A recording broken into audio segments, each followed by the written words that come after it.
Asbabun nuzul adalah ilmu Al-Quran yang membahas mengenai latar belakang atau sebab-sebab suatu atau beberapa ayat Al-Quran yang diturunkan. Pada umumnya, asbabun nuzul memudahkan para mufassir untuk menemukan tafsir dan pemahaman suatu ayat dari balik kisah diturunkannya ayat itu. Di sisi lain, Muhammad Abdul Azim Az-Zarqani berpendapat bahwa asbabun nuzul adalah suatu peristiwa yang melatar belakangi turunnya Al-Quran yang kemudian menjadi penjelas hukum ketika peristiwa itu terjadi. Macam-macam asbabun nuzul. Macam-macam asbabun nuzul yang pertama adalah ta'adud al-asbab wal nazil wahid. Ta'adud asbab wan nazil wahid adalah beberapa sebab yang hanya melatar belakangi turunnya satu ayat atau wahyu. Ada kalanya wahyu turun untuk menanggapi beberapa peristiwa atau sebab. Misalnya turunnya Quran surah Al-Ikhlas ayat 1-4. Yang kedua, ta'adud an-nazil wal asbab wahid. Asbabun nuzul ta'adud an-nazil wal asbab wahid merupakan satu sebab yang mendasari turunnya beberapa ayat. Misalnya Quran surah Ad-Dukhan ayat 10-19. Di samping itu, asbab nuzul memiliki banyak fungsi yang utama, di antaranya mengetahui hikmah pensyariatan hukum, menghususkan hukum, memastikan makna ayat Al-Quran dan menghilangkan kerancuan maknanya, memahami dan menetapkan wahyu dalam benak setiap orang-orang yang mendengarnya. Kemudian ada munasabah. Munasabah ialah sebuah konsep di dalam ulumul Quran yang membahas tentang pemahaman makna ayat secara komprehensif dengan menghubungkan antara ayat-ayat sebelum dan sesudahnya, antara pembuka ayat dan penutup ayatnya, dan antara ayat dengan nama surah yang menjadi tema sentralnya. Jadi ringkasnya, lapangan pembahasan ilmu munasabah atau ilmu tanasabul ayat wa suwar ini adalah macam-macam persambungan serta ikatan ayat Al-Quran yang satu dengan yang lain dalam berbagai bentuk penyesuaian dan persambungan. Dalam kaitannya dengan penafsiran Al-Quran, munasabah juga membantu dalam interpretasi dalam takwil ayat dengan baik dan cermat.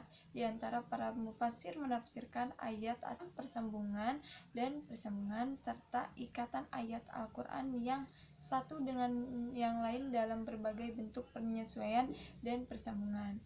Dalam kaitannya dengan penafsiran Al-Quran, munasabah juga membantu dalam interpretasi dalam takwil ayat dengan baik dan cermat.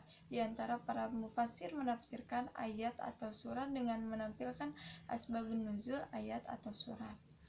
Adapun munasabah dari segi materi dapat dibagi menjadi dua, yaitu pertama munasabah antar ayat dalam Al-Quran, yaitu hubungan atau persesuaian antara ayat yang satu dengan yang lain dengan penjelasan dan contoh yang telah menulis dikemukakan di atasnya atau di ayatnya. Kedua, munasabah antar surah.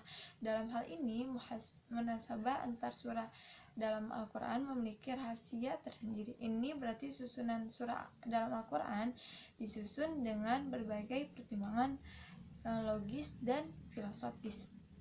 Adapun cakupan kolerasi antara surat tersebut adalah sebagai berikut, kayak hubungan antara nama-nama surah. Misalnya surah Al-Mu'minun dilanjutkan dengan surah An-Nur, lalu diteruskan dengan surah Al-Furqan. Adapun kolerasi nama surah tersebut adalah orang-orang mukmin berada di bawah cahaya atau nur yang menerangi mereka, sehingga mereka mampu membedakan yang hak dan yang batil. Lalu hubungan antara permulaan surah dan penutupan surah sebelumnya. Misalnya permulaan surah Al-Hadid dan penutupan surah Al-Waqiah memiliki relevansi yang jelas, yakni keserasian dan hubungan. Lalu hubungan antar awal surah dan akhir surah. Dalam satu surah terdapat kolerasi antara awal surah dan akhirnya. Misalnya dimulai dengan kisah Nabi Musa dan Fir'aun serta sinkronnya, sedangkan penutup surat tersebut menggambarkan pernyataan Allah agar umat Islam jangan menjadi penolong bagi orang-orang kafir, sebab Allah tidak mengetahui tentang hidayah. Intinya hidayah itu hanya milik Allah, seperti itu. Mungkin cukup sekian materi atau presentasi yang bisa saya sampaikan. Kurang lebihnya mohon dimaafkan. Wabillahi taufiq wal hidayah. Wassalamualaikum warahmatullahi wabarakatuh.